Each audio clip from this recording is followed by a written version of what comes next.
Mencegah bulai pada cabai.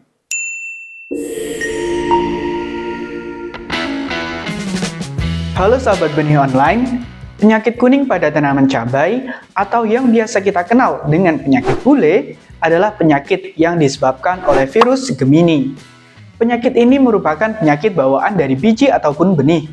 Perlu sahabat benih online ketahui, selain penyakit bawaan dari benih, virus Gemini juga bisa ditularkan oleh kutu ataupun serangga. Virus kuning atau virus Gemini dapat menyerang berbagai varietas cabai dengan nilai kehilangan mencapai 20% sampai 100%. Tentunya, jika sudah menyerang pada mayoritas tanaman yang dibudidayakan, akan sangat berpotensi membuat petani mengalami kerugian. Penyakit ini menyebar dan merusak klorofil tanaman sehingga daun tanaman menjadi kehilangan warna hijaunya. Hal itu akan berdampak pada menurunnya produktivitas tanaman cabai. Jumlah buah akan menurun dan yang lebih parahnya lagi, banyak bunga serta buah bisa mengalami kerontokan. Penyakit kuning sebenarnya penyakit internal yang gejalanya bisa tampak dari luar. Gejala penyakit bulai daun sangatlah jelas, yaitu warna daun yang semula hijau lalu muncul bercak kuning. Virus ini tidak bisa masuk ke dalam jaringan tanaman tanpa dibawa oleh vektor. Vektor dari penyakit ini adalah serangga penghisap daun seperti kutu daun atau thrips dan juga aphids. Serangga yang sudah terjangkit virus Gemini akan menghisap cairan daun tanaman lainnya, sehingga pada saat itulah virus yang menempel pada liur serangga bisa masuk ke dalam jaringan tanaman. Penyakit bulai tidak bisa diobati ketika penyakit sudah menyerang. Artinya, penyakit ini seharusnya perlu diwaspadai sebelum proses budidaya dimulai. Sehingga perlu adanya pencegahan dari penyakit bulai. Nah, beberapa pencegahan yang dapat dilakukan antara lain: 1. Menanam varietas yang tahan virus Gemini. Artinya, tanaman memiliki ketahanan secara genetik atau ketahanan dari benihnya. 2. Menggunakan pupuk dasar yang kompleks dan seimbang. Ketiga, mengendalikan serangga vektornya dengan menyemprotkan insektisida berbahan aktif abamectin atau dimetoat secara berkala. Penyemprotan untuk mengendalikan penyakit ini dapat dilakukan pada sore hari saat hama thrips dan kutu daun muncul. Keempat, gunakan plastik mulsa dalam budidaya. Karena plastik mulsa akan memantulkan cahaya matahari dan menakuti kutu serta thrips di siang hari. 5. Lakukan rotasi tanam atau pergiliran tanaman untuk membatasi siklus hidup virus Gemini. Penyakit kuning sejatinya tidak dapat diobati, akan tetapi dapat dihindari atau dilakukan pencegahan.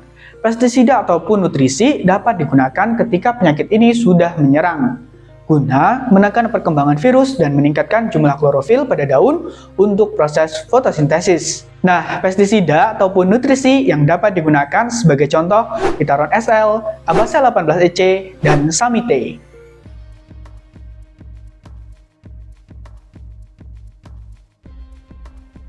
Yang pertama, Vitaron SL.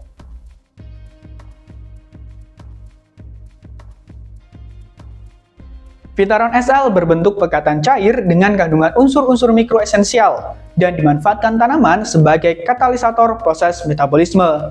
Saat mengalami dampak serangan penyakit, sebagian sel-sel tanaman tentu mengalami kerusakan bahkan kematian. Sel-sel yang telah mengalami kematian tidak mungkin pulih, namun sel-sel yang melemah masih memungkinkan dipulihkan kembali. Oleh karena itu, Vitaron memiliki manfaat: 1. Memperbarui sel-sel tanaman setelah serangan hama dan penyakit, contohnya fungi, bakteri, dan virus. 2. Memenuhi kebutuhan unsur mikro pada setiap fase tumbuh tanaman. Ketiga, sebagai katalisator yang mengubah unsur-unsur hara bersama karbon hidrogen dan oksigen menjadi bagian-bagian tubuh tanaman. 4. Mengoptimalkan pembentukan hormon-hormon tumbuh alami. 5. Mencegah dan mengatasi gejala klorosis pada daun. Gejala klorosis merupakan gejala umum dari infeksi virus berupa daun yang menguning secara beragam. 6. Meningkatkan pengolahan unsur-unsur hara menjadi senyawa organik pada bagian-bagian tubuh tanaman. Dan terakhir, manfaat Vitaron adalah menjaga kadar klorofil atau zat hijau daun sehingga tanaman tetap dapat melangsungkan fotosintesis secara optimal. Vitaron juga memiliki keunggulan, antara lain: 1. Unsur-unsur mikro lebih mudah dan cepat diserap tanaman dengan aman. 2. Rendah kristal, tidak meninggalkan residu higroskopik pada permukaan tanaman.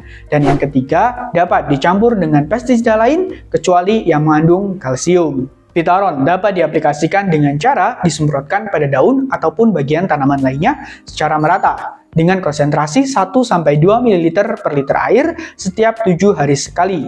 Selain itu, Vitaron juga dapat diaplikasikan bersamaan pestisida maupun pupuk daun selain yang mengandung kalsium jika kondisi tanaman normal. Nah, perlu dicatat juga, tanaman yang sedang kekurangan unsur mikro atau dalam fase pemulihan setelah serangan penyakit dianjurkan untuk mengaplikasikan secara tunggal atau tidak dicampur dengan pestisida lain. Vitaron mudah sekali ditemukan di toko pertanian maupun marketplace dengan kisaran harga Rp55.000 untuk kemasan 500 ml dan harga Rp96.000 untuk kemasan 1 liter. Yang kedua, Abacel 18 EC.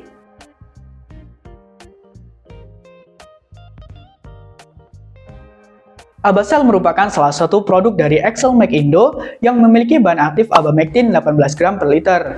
Abacel 18 EC merupakan insektisida EC atau Emulsifiable Concentrate yang merupakan formulasi dengan bentuk pekatan yang dapat diemulsikan. Pekatan Abacel hanya akan larut di dalam minyak, sehingga pestisida ini ditambahkan bahan emulsi atau pencampur minyak, supaya dapat larut juga di dalam air. Abacel ini merupakan insektisida berbentuk racun kontak dan lambung.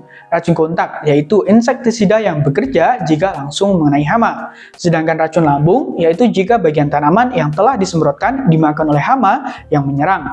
Maka bagian yang termakan tersebut akan menyerang lambung hama, sehingga hama akan mati. Nah, hal inilah yang kemudian menjadi salah satu kelebihan dari insektisida Abacel. Abacel digunakan untuk mengendalikan hama ulat gerayak pada tanaman bawang merah, penggerek batang kuning, dan juga warna batang coklat pada tanaman padi sawah. Dosis penggunaan Abacel yaitu 0,75 sampai 1 ml atau 1 sampai 2 sendok makan per tangki 16 sampai 20 liter. Abacel 18 EC mudah sekali ditemukan di toko pertanian terdekat maupun di marketplace dengan kisaran harga Rp30.000 untuk kemasan 100 ml, harga Rp55.000 untuk kemasan 250 ml, harga Rp105.000 untuk kemasan 500 ml, dan Rp200.000 untuk kemasan 1000 ml atau 1 liter. Yang terakhir, Samite 135 EC.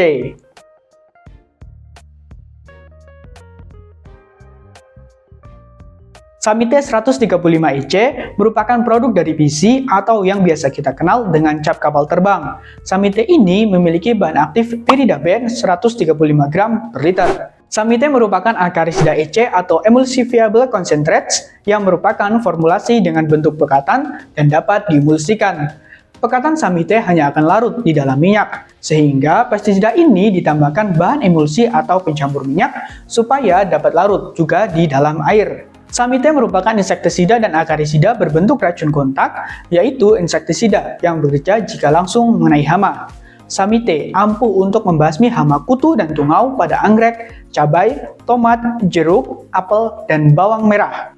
Dalam penggunaan Samite 135 EC pada tangki 16-20 liter cukup dengan 2 ml atau 2 sendok makan setiap 5 hari sekali, dengan rekomendasi waktu pada pagi hari ataupun sore hari. Samite 135 EC dapat diaplikasikan dengan perekat dan perata sehingga lebih merata dan tidak cepat hilang jika terkena air hujan. Samite mudah sekali ditemukan di toko pertanian terdekat maupun marketplace dengan kisaran harga Rp40.000 untuk kemasan 100 ml dan harga Rp72.000 untuk kemasan 250 ml. Sahabat Bani Online, ketiga produk tadi merupakan contoh nutrisi dan insektisida yang dapat diaplikasikan secara kombinasi. Sahabat Bani Online dapat menggunakan Vitaron sebagai suplemen untuk mengaktifkan sel-sel tanaman yang mati akibat serangan virus maupun akibat kutu yang menginfeksi, serta sebagai aktivator klorofil sehingga tanaman yang sudah terinfeksi tetap dapat berbuah walau memang tidak maksimal. Nah, jika sahabat Bani Online membutuhkan insektisida, bisa menggunakan Abacel maupun Samite untuk menghentikan penyebaran kutu daun ataupun tungau sebagai vektor yang menyebarkan virus Gemini. Mungkin pembahasan kali ini cukup sampai di sini ya. Jika suka video ini bisa like, jika bermanfaat boleh di-share, dan jika ada yang ingin ditanyakan boleh komen di kolom komentar di bawah.